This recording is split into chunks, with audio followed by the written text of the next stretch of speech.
Hey y'all, what's up? This your girl, Women's Warrior. Like, share, subscribe, comment down below. Back at y'all with another one. This video right here comes to y'all because it's requested by someone who followed the channel, one of the subscribers. Hope you like it. Hope this video helped you out. I'm going to get right into it. The question was, I put the topic on and I said, hey, what topics would you all like to see me cover?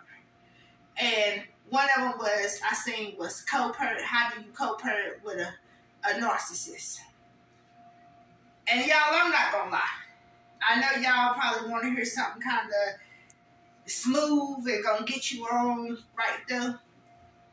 That's never the case when you're dealing with a narcissist. Okay? And when you're dealing with a true narcissist, you got to remember when you co-parenting with them, number one, your kids was pawns to them.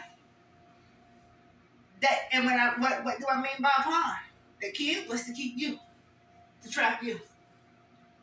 Did they want the kid so that they could be a mother or father and say, hey, I'm a mother or father, I got something to nurture, I got something to watch grow, I got something to help, I got something to lead, I got something that's going to lead my legacy. Narcissists don't care about their legacy when it comes to their children. Most of them, the majority of them. They care if that child is somebody big in the quote-unquote world, or they can push that child to be somebody big in the quote-unquote world, and they can gain fame and attention from that child. Or, we got different types of narcissists, y'all. You got the type also that will beat their children into leaving the legacy that they want them to leave. Okay, so we got different types. But for co-parenting with a narcissist, you got to remember that that child was a pawn just to keep you. So what they tell you? You worried about, oh, the mother of my child, the father of my child don't do this for my child. They don't interact with my child. They do this for other kids. They do this, they do that for this person, that person, but not my child. Okay, yeah, you know why? Because you ain't playing along with their games no more. See, the minute when you stop playing along with their games and you stop being their doormat, that child lose value to them. The only how that child still has value to that narcissist, this so-called love, is if that child can convince you to go back and go put up with that narcissist feelings in me. Get me? So how do we co-parent with a demonic energy like that without hurting your children? Keep it real. Keep it real with yourself. Understand where you was at in the position in your life when you got with them. Understand what attracted you to that type of person. And understand what attracted that type of person to you.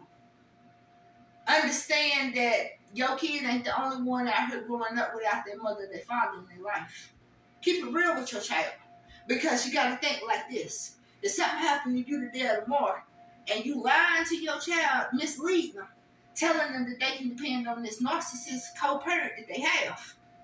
Because you want your child to feel like they got somebody, and you don't want them to feel like the other parent don't care about them. But if you leave up off of this earth today or tomorrow, that child is going to depend on that other person who you let them think will be there in that corner.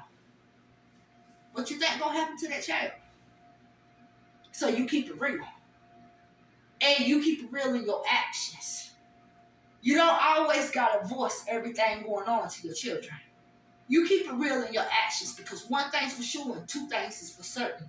A child is always going to see who is there for them and who is not there for them.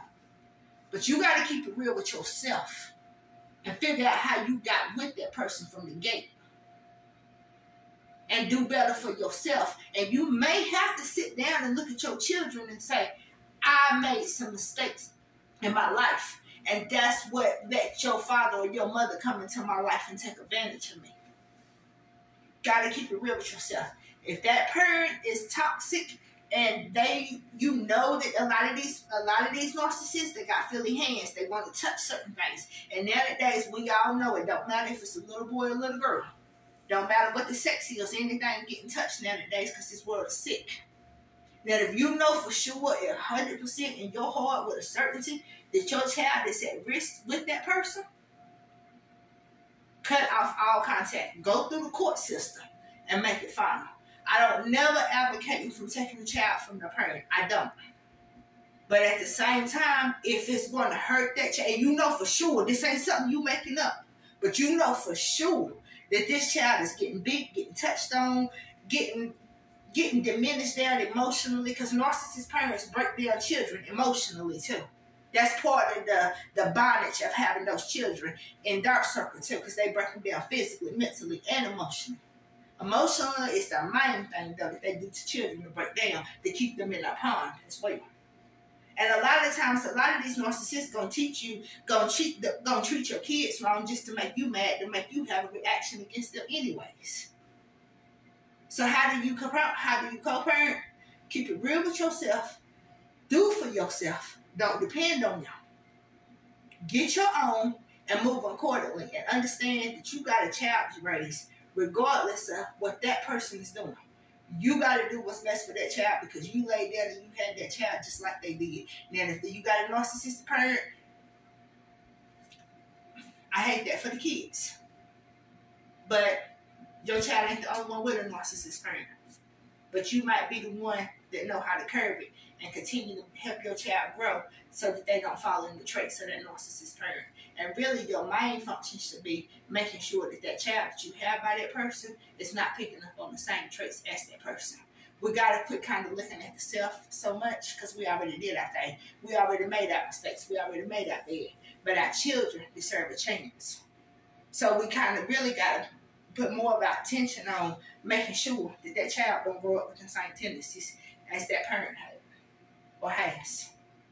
If it's detrimental to that child, take it through the court system. Get that parent away from that child. Because that's not a parent. That's a hindrance. Women's Warrior, like, share, subscribe, comment down below. I'll be back with y'all with another one.